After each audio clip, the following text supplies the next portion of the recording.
Bonjour Mario Maréchal. Le nouveau Premier ministre Gabriel Attal a 34 ans. Rappelez-moi votre âge. 34 ans. C'est le bon âge pour devenir Premier ministre? Bon, je ne suis pas sûre que ce soit l'âge qui soit vraiment le sujet central. D'ailleurs, ce n'est pas tout à fait inédit. On a quand même eu un président de la République jeune de façon inédite pour la première fois. Vous ne sentez pas de solidarité générationnelle? Il a 34 ans, vous avez 34 ans. Jordan Bardella en a 28.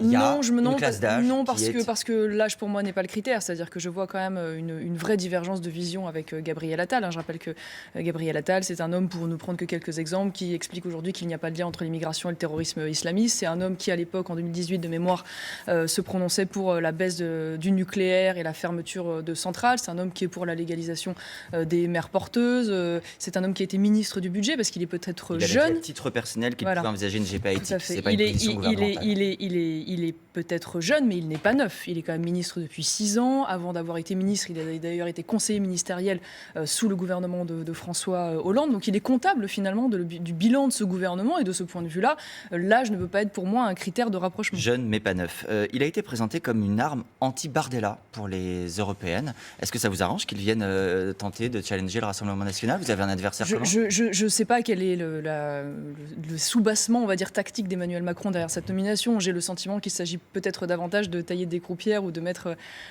du sable dans les chaussures d'Édouard Philippe, de Gérald Darmanin et de tous ceux qui pourraient aujourd'hui prétendre à la succession d'Emmanuel Macron, me semble-t-il. Moi, au-delà de ces sujets politiciens, ce qui m'intéresse, c'est quelle va être la vision et les réformes portées par ce Premier ministre.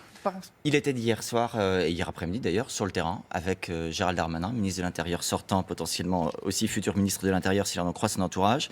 Il a insisté, 14 000 recrutements depuis 2017 et un investissement qui va se poursuivre, dit-il, le nouveau Premier ministre. Vous faites confiance à cet engagement? Alors, ce que je note en tout cas, c'est qu'il y a eu un bénéfice en tout cas pour le gouvernement à travers cette nomination, c'est qu'elle a permis d'éclipser un sujet selon moi beaucoup plus grave, qui sont les chiffres particulièrement inquiétants de la délinquance et de la criminalité dans notre pays. Qu'est-ce qui vous inquiète? Vous avez certainement entendu parler, toutes les données sont au rouge. Il y a eu entre 2016 et 2023, j'ai les chiffres ici, plus 31% d'homicides, plus 68% de coups et blessures volontaires, plus 140% de violences sexuelles, plus 14% de trafic de stupéfiants. Donc vraiment une explosion aujourd'hui de la délinquance dans notre pays. Tout n'est pas au rouge, Mario Maréchal. Il y a aussi des indicateurs stables ou en baisse. Les vols avec armes, les vols violents sans armes, les vols sans violence. Très bien. Il y a aussi une parole qui se libère, des violences intrafamiliales. La nature de la criminalité aujourd'hui est manifestement en aggravation et les chiffres sur les homicides, les coups et blessures et les agressions sexuelles, qui me semblent beaucoup plus graves que les atteintes aux biens, sont en explosion. Donc moi, ce que j'attends de ce Premier ministre, au-delà de cette présence sur le terrain et de ces déclarations d'intention, c'est qu'il en tire toutes les conclusions, y compris dans la nomination de ce nouveau gouvernement. Je souhaiterais, par exemple, que plutôt d'avoir un ministre de la Justice, qui pour moi est le ministre du laxisme judiciaire à travers M. Dupond-Moretti, un véritable ministre de la fermeté, de la réforme de l'organisation et du fonctionnement judiciaire, d'une réforme de la police. C'est pas à moi de décider parmi le camp de la Macronie. Vous dites que ça vous convient pas. Il n'y a pas grand monde qui trouve grâce à mes yeux aujourd'hui dans le panel des macronistes tel qu'il existe, et je les considère tous comptables. En tout cas, ce qui est sûr, c'est que je ne me satisfais pas aujourd'hui de ce ministre de la Justice. Je souhaiterais également qu'il en tire toutes les conclusions sur les causes de cette insécurité, au-delà de la politique pénale, et notamment du lien que je dis et que je répète avec l'immigration. Et de ce point de vue-là, je ne me satisfais pas aujourd'hui de la loi qui a été votée. Est-ce que ce Premier ministre va enfin lui aussi plaider pour donner la parole aux Français à travers un référendum? Parce que vous verrez dans quelques jours, nous allons avoir le Conseil constitutionnel qui va censurer l'essentiel disposition de ce texte. On va en parler. Et ce sera extrêmement décevant pour les Français. Vous parlez du lien avec l'immigration de votre point de vue. Les coups et blessures volontaires, pour moitié, ce sont des violences intrafamiliales. Quel est le lien avec l'immigration?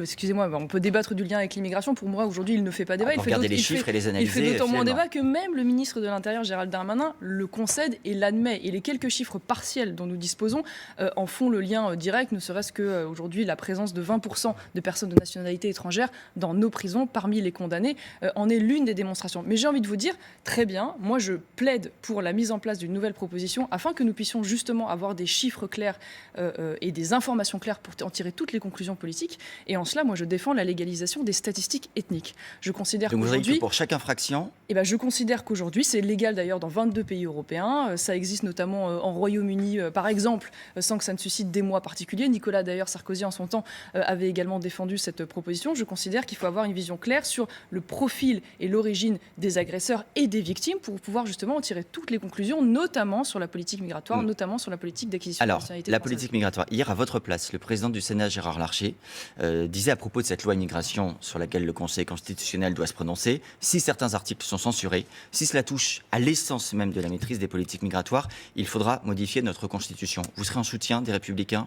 Il faudra modifier la Constitution, de toute façon c'est un impératif, mais une fois de plus, pourquoi ne pas recourir au référendum alors qu'il y a un très large consensus? Parce que la Constitution ne permet pas de recourir au référendum sur l'immigration. Ça n'est pas vrai, il n'y a pas de jurisprudence aujourd'hui du Conseil constitutionnel qui dise formellement que le champ d'application de l'article 11 ne concerne pas l'immigration. Pour ça, il faudrait que le président de la République propose ce référendum pour que nous en soyons absolument sûrs.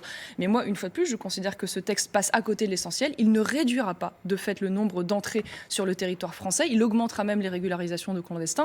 Donc à ce titre, quelles que soient d'ailleurs les décisions du Conseil constitutionnel, pour moi, il ne va pas au cœur du sujet. Donc je souhaiterais une fois de plus que ce Premier ministre, qui s'était distingué par le passé, notamment pour avoir fait interdire l'abaya dans les écoles, c'est ainsi qu'il a acquis une très large popularité. Et c'est probablement ça qui fait qu'aujourd'hui, il est Premier ministre aujourd'hui. Et c'était une bonne décision. Maintenant, j'aimerais qu'il en fasse la démonstration, puisqu'il n'a pas eu le temps en tant que ministre de l'Éducation nationale, que ça n'était pas seulement un coup de communication ponctuel et personnel, mais que c'était véritablement une vision cohérente, parce que je rappelle que ce même Premier ministre, par le passé, s'était prononcé contre l'interdiction du port du voile dans les sorties scolaires. Donc c'est, si vous voulez, moi je suis en attente très forte de voir une fois de plus de la cohérence, et j'espère que sur ce sujet comme sur les autres, on ira dans une véritable rupture. Plusieurs journaux étrangers ont relevé dans leur titre cette semaine l'homosexualité de Gabriel Attal. En France, l'association SOS Homophobie souligne par ces mots: nous nous réjouissons, je les cite, du fait qu'être homosexuel ou gay aujourd'hui ne soit plus un obstacle à l'exercice de fonctions de premier rang. Est-ce que vous vous en réjouissez aussi? Non, je trouve ça très curieux, c'est-à-dire que en fait, pour moi, la sexualité, c'est pas un fait d'armes, c'est pas une identité, c'est pas une ligne sur le CV, c'est quelque chose de personnel, d'intime. Donc je n'aime pas aujourd'hui les revendications communautaristes qui sont faites à travers ces associations Est-ce que vous avez l'impression que c'est le cas du Premier ministre lui-même ? Non, je ne crois pas. Je ne l'ai pas vu par le passé d'ailleurs en faire la manifestation ou en faire un outil politique ou le revendiquer publiquement. Donc là, de ce point de vue-là, il faut lui accorder la pudeur et la discrétion, et de mettre la sexualité là où elle doit être, c'est-à-dire dans la vie personnelle et intime, et non pas sur la place publique. Donc non, moi je m'en étonne, mais au-delà de ça, je vais vous dire, moi je m'amuse un petit peu quand même du récit qu'on a depuis 48 heures. Ça veut dire qu'il y a eu le 25 décembre Jésus-Christ, la naissance du Christ, et puis on a eu le 8 janvier la naissance divine du nouveau Premier ministre. Donc c'est vrai qu'il y a, me semble-t-il, par rapport à ce que je vois aujourd'hui de l'attente des Français, une déconnexion totale entre le récit médiatique et des Français qui, pour la plupart, ne sont pas dupes aujourd'hui de ce faux véritable changement. La dernière question, c'était avec vous, Bruce. Oui, Marion Maréchal, elle aussi a 34 ans. La chanteuse américaine Taylor Swift a appelé ses fans à voter aux États-Unis et à s'inscrire sur les listes électorales pour la prochaine élection présidentielle. Et ça a bien marché. On a vu des milliers de personnes qui se sont inscrites grâce à ça. Résultat, l'Union européenne envisage à son tour de faire appel à Taylor Swift pour mobiliser les jeunes pour les européennes. Je rappelle que vous êtes candidate, évidemment. C'est une bonne idée ou pas ? C'est affligeant. C'est affligeant, c'est-à-dire que d'ailleurs symboliquement ça révèle beaucoup de choses, c'est-à-dire on est obligé de passer par une chanteuse pour pouvoir intéresser les gens à la politique européenne. Il faudrait peut-être qu'ils se posent des questions quand même aujourd'hui sur la perception de l'Union européenne auprès de la population européenne, et puis on est obligé de recourir à une américaine donc pour que les Européens s'intéressent à l'élection en Europe.